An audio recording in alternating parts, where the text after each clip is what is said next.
Hello students, welcome to M classes. कैसे हैं आप सभी? आई होप आप सभी अच्छे होंगे। और हम लोग क्लास 12th में फिजिक्स फर्स्ट का second chapter electrostatic potential and capacitance chapter पढ़ रहे हैं, जिसमें 3 लेक्चर हो चुके हैं। और उनमें हम लोगों ने पोटेंशियल डिफरेंस, पोटेंशियल और एट अ पॉइंट पोटेंशियल कितना होगा, और डाइपोल के बीच में पोटेंशियल क्या होता है, कैसे उसका फार्मूला डिराइव करते हैं, ये सब चीज़ें हम लोग पिछले वीडियो में पढ़ चुके हैं। और ये है लेक्चर नंबर 4। आज की वीडियो में हम लोग पढ़ेंगे डाइपोल में ही अगर नॉन एक्सियल पोजीशन पे हो, अगर डाइपोल पे ही नॉन एक्सियल पोजीशन पे कोई पॉइंट हो तो उसमें इलेक्ट्रिक पोटेंशियल कितना लगता है। निरक्षीय स्थिति पे, द्विध्रुव की निरक्षीय स्थिति पे कोई बिंदु हो तो उसमें विभव कितना होता है, क्या होता है, कैसे निकालते हैं, ये हम लोग सीखेंगे। तो चलिए क्लास को स्टार्ट करते हैं और सीखते हैं। तो डाइपोल क्या होता है? ऐसे चार्ज हो जिनका मान समान हो और साइन चेंज हो।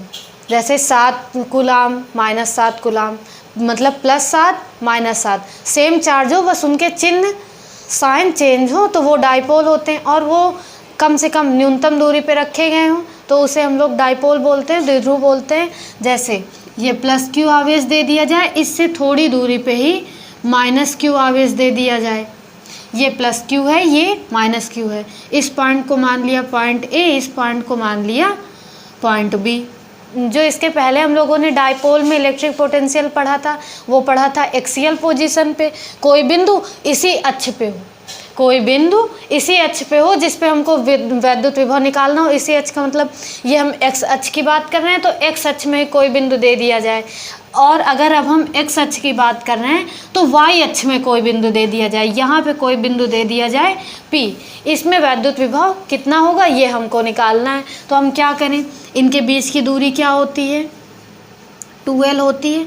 और यहाँ पे मान लिया कोई बिंदु O, ये इतनी दूरी हो गई L, ये इतनी दूरी हो गई L। अब यहाँ से यहाँ तक की दूरी को हमने मान लिया, ये P से O तक की दूरी को हमने मान लिया कि ये R है। P से O तक की दूरी को हमने क्या मान लिया कि R है। अब हमको +q से P तक की दूरी चाहिए और -q से P तक की दूरी चाहिए, यानी कि हमको ये दूरी पता करनी है। हमको AP निकालना है और BP निकालना है। ये दोनों दूरी पता करना है। दोनों दूरी पता करने के बाद ही हम डेरिवेशन करेंगे। तो आपको ये समझ में आ रहा होगा कि ये राइट एंगल ट्रायंगल बन गया है, समकोण त्रिभुज बन गया। भाई ये रेखा लंब है, ये 90 डिग्री पे है। तो समकोण त्रिभुज के सामने वाली भुजा क्या होती है? कर्ण होती है। हाइपोटेनिस बोलते हैं, कर्ण बोलते हैं। और आप लोगों ने पाइथागोरस थ्योरम भी पढ़ा है कि hypotenuse square is equal to perpendicular square plus base square, कर्ण स्क्वायर बराबर लंब स्क्वायर प्लस आधार स्क्वायर। तो ये आधार है, L आधार है और ये R लंब है। हमको कर्ण निकालना है। कर्ण यानी कि AP का स्क्वायर बराबर L का स्क्वायर प्लस R का स्क्वायर, आधार का स्क्वायर प्लस लंब का स्क्वायर। तो AP बराबर क्या आ जाएगा, √L square plus R square. AP का मान कितना आ गया, √L square plus R square. इसी तरह हम PB का मान निकाल लेंगे। PB का मान कितना आएगा, PB में भी ये आधार है, ये लंब है, L आधार है और R लंब है। तो इसमें जब हम PB स्क्वायर बराबर करेंगे, PB स्क्वायर बराबर लंब, PB स्क्वायर बराबर बेस स्क्वायर यानी कि L square plus perpendicular square यानी कि R स्क्वायर। तो जब PB की वैल्यू निकालेंगे, जो स्क्वायर है इधर अंडर रूट के रूप में चेंज हो जाता है, तो L square plus R square. तो ये भी आ गया हमारा कितना, L square plus R square. तो हमने AP निकाल लिया और PB निकाल लिया, यानी ये दोनों दूरियां निकाल ली। अब हम क्या करेंगे, +q चार्ज के कारण P पे पोटेंशियल कितना रहेगा, V1 निकाल लेंगे। -q चार्ज के कारण P पे पोटेंशियल कितना होगा, V2 निकाल लेंगे। फिर टोटल पोटेंशियल, कुल विभव V बराबर V1 + V2 कर देंगे और उसको सॉल्व कर लेंगे तो एटलीस्ट जो बचेगा वही फॉर्मूला बन जाएगा। तो चलिए देखिए करते हैं इसको। तो हम लिख लेंगे क्या, +q आवेश के कारण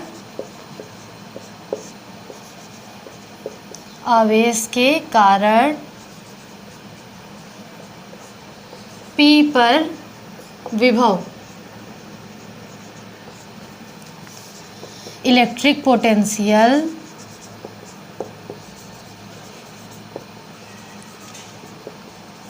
on P due two plus Q charge,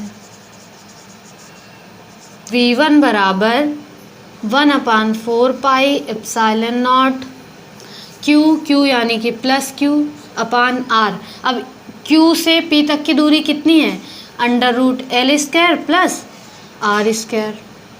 इसको हमने नाम दे दिया इक्वेशन फर्स्ट। अब हम क्या निकालें? अब हम -Q आवेश के कारण P पर विभव निकालें। क्या लिखेंगे? -Q आवेश के कारण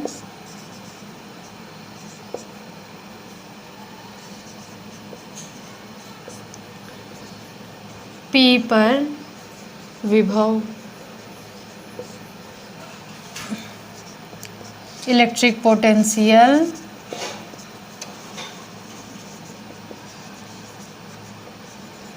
on P due to -Q charge. -Q charge के कारण क्या होगा? V2 बराबर 1/4 pi epsilon not -Q upon R की वैल्यू कितनी है? L² plus R²। Total potential कितना आएगा? कुल विभव, टोटल पोटेंशियल यानी कि V बराबर V1 प्लस V2। अब हम क्या करें? Equation first and equation second से V1 और V2 की वैल्यू पुट कर दें। पुट करने के बाद इसको सॉल्व करेंगे। देखिए करते हैं। V बराबर V1 का मान क्या होगा? 1/4 pi epsilon not Q upon plus Q, plus ना लगाएं तब भी कोई दिक्कत नहीं है, √L² plus R² plus 1/4 pi epsilon not -Q upon √L² plus R²। ये माइनस है, माइनस का यहाँ पे गुणा होगा तो पूरा माइनस में हो जाएगा, तो हो जाएगा 1/4 pi epsilon not Q upon √L² plus R² minus 1/4 pi epsilon not Q upon √L² plus R²। पूरा प्लस में, ये पूरा माइनस में, ये पूरा कट जाएगा, तो V बराबर आ जाएगा 0। V बराबर क्या आ जाएगा? 0। एक्सियल पोजीशन में क्या फॉर्मूला बना था? 1/4 pi epsilon not P upon R² बना था। यहाँ पे क्या हुआ? पूरा प्लस में है, पूरा माइनस में है, इनकी डिस्टेंस सेम है। जितनी दूरी -Q चार्ज से है उतनी दूरी +Q चार्ज से, दूरियां समान होने की वजह से टोटल पोटेंशियल कितना आ गया? 0 आ गया। यानी कि अगर हम निरक्षीय स्थिति में, निरक्षीय स्थिति का मतलब क्या है कि जैसे कोई डाइपोल ऐसे है, डाइपोल इस एक्स अक्ष में दिया गया है, एक्स अक्ष में ही हम कोई बिंदु लें तो वो अच्छी स्थिति में, तो उस पर विभव हमने निकाला 1/4 pi epsilon not P upon R² विभव निकाला था, क्योंकि उसमें दूरी बराबर नहीं थी, उसमें दूरी बराबर नहीं थी तो विभव आया था कुछ। इसमें दोनों दूरियां बराबर हैं तो कट गया पूरा, आंसर आ गया 0। यानी कि ये कोई डायपोल है, जैसे एक्स अक्ष में डायपोल है तो इसमें हम वाई अक्ष में इसके लंबवत कोई पृष्ठ ले लें। कोई ये ऐसे डायपोल है +Q और -Q और इसमें लंबवत, ऐसे हम लंबवत कोई पृष्ठ ले लें। इसमें हम क्या करें? +Q और -Q के बीच में कोई लंबवत पृष्ठ ले लें। यहाँ पे ऐसे कोई लंबवत पृष्ठ रख लें तो उस पृष्ठ में जितने भी बिंदु होंगे, उस पृष्ठ में ऊपर नीचे दाएं बाएं जितने भी बिंदु होंगे, मान लो हमने इस बिंदु को टारगेट किया तो ये बिंदु जितना यहाँ से है उतना ही यहाँ से दूर होगा। ये बिंदु जितना दूर -Q आवेश से होगा उतना दूर +Q आवेश से होगा। तो दूरी बराबर होने के कारण पृष्ठ के सभी बिंदुओं से आवेशों की दूरी बराबर होने के कारण कुल विभव कितना आ गया, 0 आ गया, यानी निरक्षीय स्थिति में विभव शून्य होता है, कुल विभव शून्य होता है। ये बात कभी कभी ऑप्शनल में डायरेक्टली पूछ लेता है कि आपको दे दिया और बता दिया, निरक्षीय स्थिति में पूछ लिया कुल विभव कितना होगा, तो डायरेक्ट भी आप कर सकते हैं, ऑप्शनल में है तो डायरेक्ट ही आप करेंगे, 0 होता है। तो इसको अब आप कर लेंगे, कुछ भी इसमें मतलब कोई ऐसी बहुत कठिन चीज़ नहीं थी कि जो आपको ना समझ में आए, अच्छी वाली समझ में आ गई तो ये एकदम आसान है। विभव कैसी राशि है, अदिश राशि है, इस वजह से हम इनको डायरेक्ट जोड़ रहे हैं, v बराबर v1 प्लस v2 कर लिया। अगर सदिश राशि होती तो इसमें साइन घटक कॉस घटक भी निकाल के फिर हमको हल करना होता, उसमें देखते क्या कैसे करना है। लेकिन वैद्युत क्षेत्र की तीव्रता कैसी राशि थी, सदिश राशि थी, तो उसमें साइन थीटा कॉस थीटा ये सारे घटक हमको लेके चलने थे। ये अदिश राशि है तो इसमें कोई मतलब इसमें कोई दिक्कत की बात ही नहीं है, साइन कॉस का कोई काम नहीं है, यहाँ पे डायरेक्टली जोड़ना है या घटाना है आपको। तो यहाँ तक की बात आप सभी को समझ में आई। क्या करना है हमको, बस आपको चित्र समझ लेना है, फिगर समझ लेना है कि हमने कोई द्विध्रुव लिया प्लस क्यू माइनस क्यू, इसके बीच में बिंदु लिया ओ, बिंदु ओ से आर दूरी पे कोई पी बिंदु ले लिया, उसके बाद प्लस क्यू से पी की दूरी निकाल ली, माइनस क्यू से पी की दूरी निकाल ली। कैसे निकाले, यहाँ पे समकोण त्रिभुज बन रहा था, समकोण त्रिभुज में हमने पाइथागोरस थ्योरम लगा दी, hypotenuse square is equal to perpendicular square plus base square, कर्ण स्क्वायर बराबर लंब स्क्वायर प्लस आधार स्क्वायर, कर्ण का मान निकाल लिया, under root L square plus R square, इधर भी निकाल लिया, दोनों तरफ सेम ही आ रहा है।